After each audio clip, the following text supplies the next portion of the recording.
Hello, everyone. My name is Beijing Desai, and I'm an employee at Sophron Networks LLC. And today, I'm going to be discussing DBViewer, Sophron's newest creation, a graphical user interface for Microsoft SQL Server. So first, I'd like to give a brief introduction into the application. DBViewer is a graphical user interface, or GUI for short, to a Microsoft SQL Server instance. Its purpose is a no-code, intuitive, user-facing application that provides a simpler way for users unfamiliar with SQL and databases, as well as database viewers like DBViewer or SQL Server Management Studio, to edit and search through tables in a specific database. Some of the features that we'll be talking about today include access to multiple tables, the ability to search through multiple rows and see said search results, the capability for edits and inserts, which encompasses the editing of existing rows in the database, as well as inserting new rows and columns, as well as instantaneous update and retrieval, so that when a user saves their changes after conducting an edit, those changes are immediately sent to the backend and then sent to the database and also reflected on the screen itself.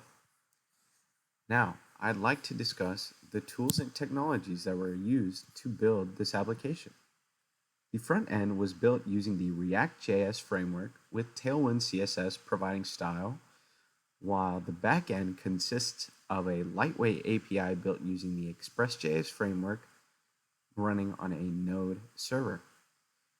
And as I said earlier, this application was built for access to a Microsoft SQL Server instance. And now, I'd like to conduct a walkthrough. All right, we are now in the DBViewer application. So the first thing the user will see upon entering the application is this base page, which has a sidebar, an empty area, and then the dark mode toggle. Now it says pick a table to get started. All the tables are on the sidebar. So let's just go ahead and click the first one, users. So upon clicking, the user will then see a data in a tabular format, right? So we have the user ID, which is the primary key indicated by the PK, username, email, created at. The user can see there's a search bar, an edit button, results per page, selector, a previous button, as well as a next button, and the total number of results in said table. So I'd like to showcase first the different viewing options the user is presented with. So we can go with the amount of rows the user can see. Let's say they wanted to see all 20 rows, and now the user can select and they can see all 20. And if they only wanted to see 10, you can see all 10. And using the next button, we can go to the next set of data, and then we can go back to the previous page of data. And this works on every single column. The default is 5, and the user is free to choose however many they would like to see at one time. Current presets consist of 5, 10, 20, and 50 rows. Just go ahead and show you all these. All right. Okay. Now I'd like to showcase the edit capabilities of the application. Upon clicking the button, the user is presented with all of the inputs for all editable row column pairings.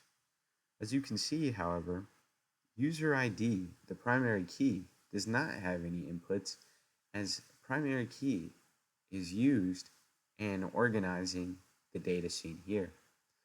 So now I'd like to go ahead and showcase how we can edit these things. So first, I'm going to edit the first row. I'll change it to user 12, user 23, and user 34. I'd like to go ahead and change the email to test underscore user1 at example.com, test underscore user2 at example.com, and test underscore user3, we're going to change gmail.com. I'm going to change the create end date for this one to 2025 and this one to 2023. And now I'd like to showcase the save and the cancel buttons. So, as you can see, we have made updates to each of the columns and then 3 out of 5 rows. So whenever the user tries to cancel, they will be presented with a modal that lets them know that they are about to discard their changes. We hit cancel on that. And whenever the user hits save, they get a confirmed save modal. Now, we also have capabilities that inform the user if they're about to refresh the page, as you see here, or if they are about to click to another table. That way, the user will know that their changes will be deleted if they navigate elsewhere. So I'd like to go ahead and save and confirm those changes. As you can see, user 34, 23, 12, test users, email, Gmail, and the different dates have been saved. And still, nothing else has changed except those rows. Now, going back to the edit, I like to showcase adding both columns and rows. Let's go ahead and add a new column. Let's call it test underscore column. And then I'd like to showcase the different types of options that we have in terms of types.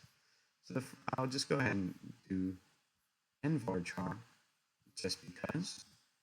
And we also have options for size as well, depending on the different types that the column has. So let's say for decimal, we're using precision and scale. We have default options for that. For float, we have options for that. And then for things like varchar and nvarchar, we have the different sizes as well. So I'll go ahead and do nvarchar. We'll select 50, and we'll go ahead and add said column. We could cancel this, or we could go ahead and add it, but I'll go ahead and add it. And now you can see that we have an empty column with empty rows for each of those values. And this is generated throughout the entire table. So let's go back to the edit. Let's add a few things. We'll do test 1 again, test 2, and then test 3. And while we're here, why don't we go ahead and add a few new rows. And since this is a primary key, I've went ahead and shown that this is an auto-generated field. So the user knows that there will not be any inputs for the user ID that they'll need to enter. Seeing as we have 20 users, I'd like to do user 21, example.com. We'll do Gmail. We'll just do 2024 because who wants to add all that, right? And let's say I want to do another row. Okay, that's fine too. 2022, we'll do user 23, 5, user 25, gmail.com, 2024 again, just because you don't want to change it up. Go back to the top. We'll hit save, confirm our changes, and right now we did see that we were able to edit the new column that was added, and we see that the number of pages has increased to 5 because we do have 22 results. So let's go ahead and increase to 50, and now we can see 2020, 21, and 22 with all of our new information. And as you can see, it auto-populated both the time and the date for this field after we put in only the year. All right, and now I'd like to showcase the search capabilities, search functionality. So let's search based on gmail.com, because we have 3 different users with gmail.com. You can see results are populated.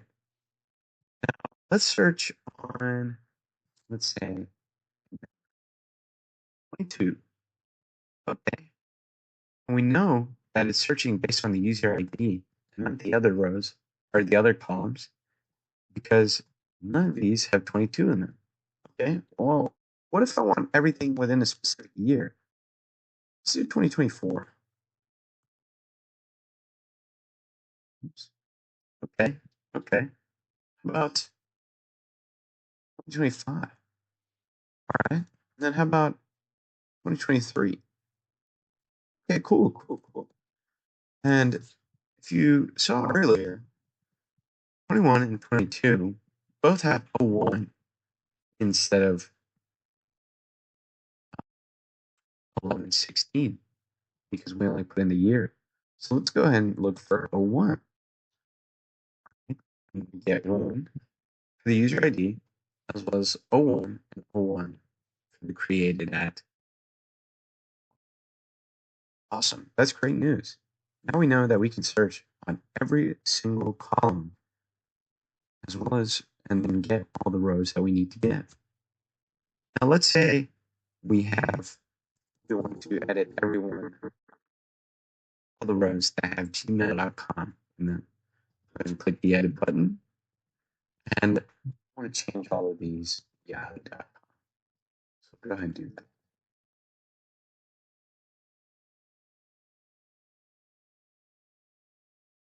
Okay.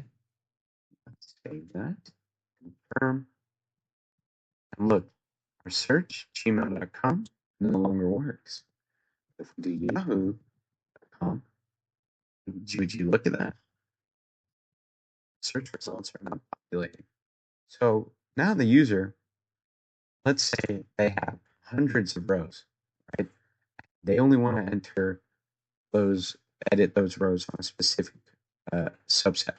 So now they can search for that specific subset, edit, and then save those changes.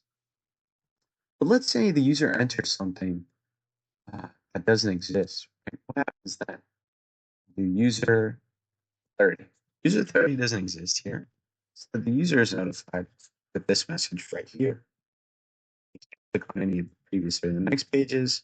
And searching, I mean, results per page really doesn't do anything. Then clear that out. Cool. That concludes the search capabilities. There are a couple more things that I would like to showcase before I conclude the walkthrough. First is the dark mode toggle. Whenever the user clicks this toggle, the user is then shown the dark mode. And let's see how that looks in our different tables. We'll go to the comments table. All right, you can see we have our writing, our tables, our results, our selectors, and our previous and next buttons. Go ahead and click on that. Click on that. Selector itself. All right. Let's see what it looks like when we edit. Okay. The text is still the same color. Let's try the cancel mode. Okay. You can see the dark mode here. The save. Yes. And we're adding columns. Yes. Size. Yes. Adding a new row. Yes. And another thing I also didn't showcase, but before I do that, I'll showcase the different searches. We'll do AI. Okay. AI. If it includes AI, it will be displayed. Is this search? But also, let's say we don't want to search based upon just a single character, right? We have a bunch of a bunch of rows to decrease overhead, the user is shown a message that says they must enter at least 2 characters to make sure the application isn't fetching new data every single time a user types in a letter. And then something else that I didn't showcase was the sidebar. As you can see, this arrow button indicates that we can click that to the left. The user gets a wider, flexible viewing experience. We can untoggle that and see the sidebar once again. We can cancel out and discard our changes, and we can see it worked. Our changes were not saved. And yeah, that's pretty much it. Thank you for watching the walkthrough, and now we'll go back into the presentation. Okay, we are back. Moving on. The last thing I'd like to talk about is future enhancements. So we at Sophron have come up with future enhancements that we would like to add to the DBViewer application. Those enhancements consist of enhanced edit operations, column deletion, row deletion, and column name changing. Earlier, as you could see, we could not delete rows, nor could we delete columns, and we could not change the name of said columns. We'd like to add support for that. Change history. Currently, whenever the user makes a change, no history is saved. The updates are sent immediately, and the updates are reflected everywhere instantaneously. So we'd like to showcase an area where the user can view the change data coupled with the timestamp. We'd like to add database connectors for the capacity to work with different databases like Postgres and MySQL. We'd also like the ability to have multiple databases connected simultaneously.